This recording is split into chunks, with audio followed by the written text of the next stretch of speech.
Sziasztok, Tóth Marcell vagyok, SolarKit Hungary Kft. Ügyvezetője, és ma az egyik kedves régi ügyfelünkkel, Csabával beszélgetünk a napelemes rendszeréről.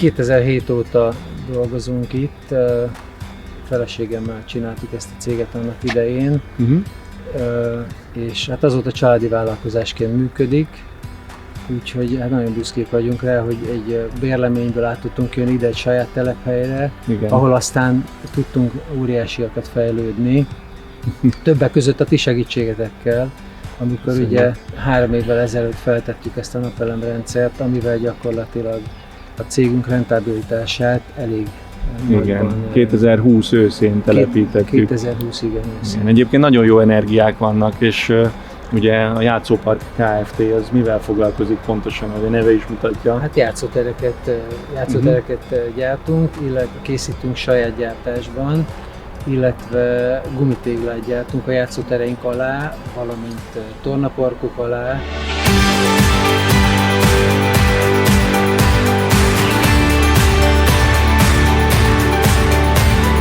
Mihez használjátok az energiát egyébként?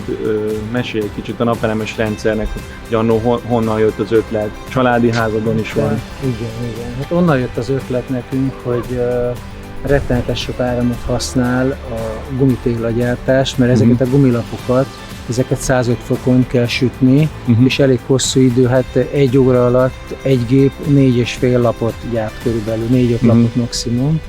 És hogy azért egy ilyen gépnek az áramfelvétele alul-fölül 9-9 ezer volt a fűtése, és hogy pluszba az ellátó szivattyúk, meg az ellátó keverőgép, ami még van hozzá, szóval rengeteg áramot fogyaszt, és ebből a gépből van nekünk most itt 3, úgyhogy hogyha egyidejűleg működnek a gépek, rengeteg áramot fogyasztunk. És azért itt látszik az applikáción, ugye mi is távmonitorozzuk, hogy az elmúlt években éves szinten ilyen, mondjuk a 2022-es évet nézve, ez egy 38 kW-os DC oldali rendszer és 50-es Huawei inverter van feltéve.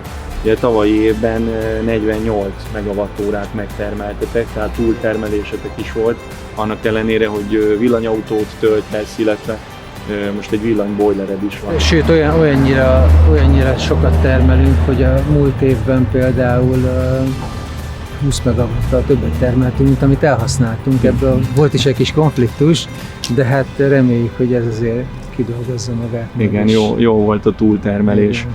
Illetve ez a rendszer még akár bővíthető is lenne, tehát a Huawei inverter lehetne plusz napelemezni. Igen. Na, itt állunk az inverternél, ugye ez egy 50-es Huawei, 5 év garanciaidővel, de az is bővíthető esetleg. Meg vagytok elégedve végül is ennek is a megbízhatóságával, termelékenységével, monitorozhatóságával. Igen, hát a számítógépen keresztül mindig is tudtuk, most már sikerült a telefonos applikációra is. Igen, az 50-es AC-ra tettünk végül is 38 kW DC napelemet, akár annak az még meg is duplázható, mert túl méretezhető, de reméljük, hogy ez még sokáig szolgál titeket.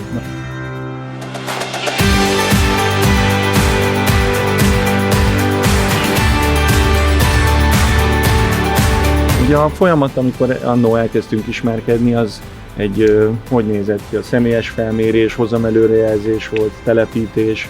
Hát mi ugye kértetek bennünket, hogy becsüljük meg, hogy mennyi az éves fogyasztásunk körülbelül. Visszanéztük egy pár évre, hogy mennyit fogyasztunk, és az alapján becsültük meg együtt, hogy mi lenne az optimális. Nagyon jókor hoztad ezt a beruházási döntést, tehát 20-ban úgy érzem, hogy még a napelemes rendszerek ára is nagyon versenyképesek voltak, most is azok.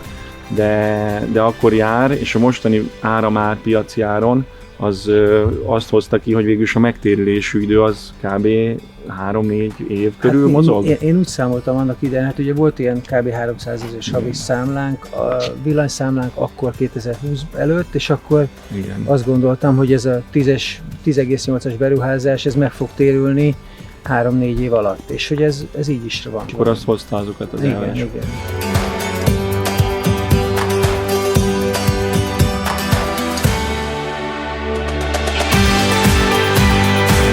Az apropója többek közt a beszélgetésünknek, ugye viszmattos rendszerek, illetve a nem visszatáplálós, nem szaldó elszámolásban lévő rendszerek. Sok cég keres meg minket hasonló profillal, mint ti is, hogy telepítsünk a rendszert egy okos mérővel, ami tulajdonképpen az önfogyasztást váltja ki. Tehát megnézzük a fogyasztási adataikat, és arra illesztjük rá, hogy mennyit tudnánk termelni, anélkül, hogy a hálózatba benyomnánk energiát. Ilyen áramárak mellett, úgy, ahogy nektek is szerintem az országban nagyon sok cégnek, termelő, gyártóüzemnek megérheti ez a beruházás. Még mesélj arról egy kicsit, hogy miért döntöttél mondjuk a cégünk mellett, hogyha szabad ezt kérdezni. Hát ugye több céget megkérdeztünk annak idején, de igazából a SolarKit volt az, aki a leggyorsabban reagáltatok, azonnal jöttetek felmérni, és hát nagyon szimpatikus volt a csapat. Amikor itt kint voltak a fiúk telepíteni, kb. Egy nap alatt végeztek, pedig itt a tetőfelület azért nem kicsi, majdnem 2 csarnokot kellett befedni. Jó a csapat, és azóta is, ha bármi gondom van, tényleg egy telefonhívás, és akkor vagy telefonon kapok segítséget, vagy már voltatok is többször kint. Úgyhogy igen. Jó, Csaba, hát reméljük, hogy inspiráltuk a következő vásárlókat, úgyhogy nagyon köszönöm még egyszer. Én is köszönöm.